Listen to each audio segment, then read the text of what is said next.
बोलो सियावर रामचंद्र भगवान की जय। मोर मुकुट बंसी वाले की जय। उमापति महादेव की जय।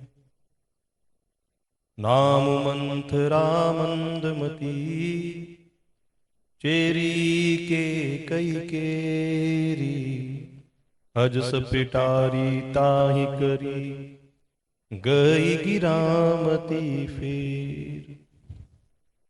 मंत्रा नाम की केकई की एक मंदबुद्धि दासी थी।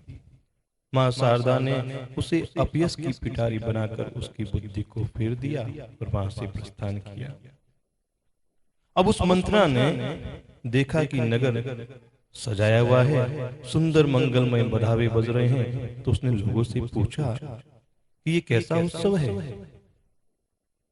जब उन लोगों से उसे पता चला कि श्री रामचंद्र जी के राज तिलक की चर्चा हो रही है, तो उसका हृदय जल उठा और करई विचार कुबुद्धि को जाती होय अकाज कवन विधि राती देखी लागी मद कुटिल की राती जिमि कब तकई लेउ के ही भाती। वह दुर्बुद्धि नीच जाति वाली दासी विचार करने लगी कि किस प्रकार से यह काम रात ही रात में बिगड़ जाए। जैसे कोई कुटिल भिलनी शहद का छत्ता लगा देख करके घात लगाती है कि इसको किस तरह से उखाड़ लूं, उसी प्रकार मंत्रा के मन में भी ऐसा भाव था कि इस राज्य के काज को कैसे बिगाड़ूं। वह वहां से उदास होकर के भरत जी की माता के पास केकई के पास गई। रानी केकई ने हंस करके कहा, रे तू उदास क्यों है? तो मंत्रा ने कुछ उत्तर नहीं दिया, केवल लंबी लंबी सांसें ले रही थी और स्त्री के चरित्र करके आंसू बहा रही थी। रानी ने पुनः हंस करके कहा, हंसी कह रानी गालु बड़ तोरे दीन लखन सिख असमन मोरे तबहु न बोल चेरी बड़ी पापिनी छाड़ी श्वास कारी जनु सापिनी। रानी ने हंस करके कहा कि तेरे बड़ी गाल है, तू बहुत बोलने वाली है। मुझे ऐसा लगता है कि लक्ष्मण ने तुझे कोई शिक्षा दी है, दंड दिया है। तब भी वह महापापिनी दासी कुछ भी नहीं बोलती, ऐसी लंबी लंबी सांसें छोड़ रही है मानो कोई काली नागिन हो और वह फुफकार छोड़ रही हो। सभय रानी कह कह सिकिन कुशल रामु मही पालू लखनु भरतु रिपु दमनु सुनी भाकुबरी उर सालू। तब रानी ने डर करके कहा, अरे कहती क्यों नहीं? श्री रामचंद्र, राजा जी, लक्ष्मण, भरत, शत्रुघ्न सभी कुशल से तो हैं। यह सुनकर के कुबरी मंत्रा के हृदय में बड़ी ही पीड़ा हुई।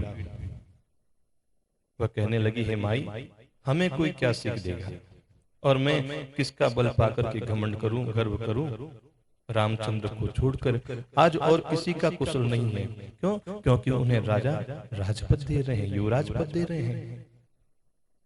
भयों कौशलहि विधि अति दाहिन देखत गर्भ रहत उर नाहिन देखूं कस न जाय सब शोभा जो अवलोकि मोर मन क्षोभा।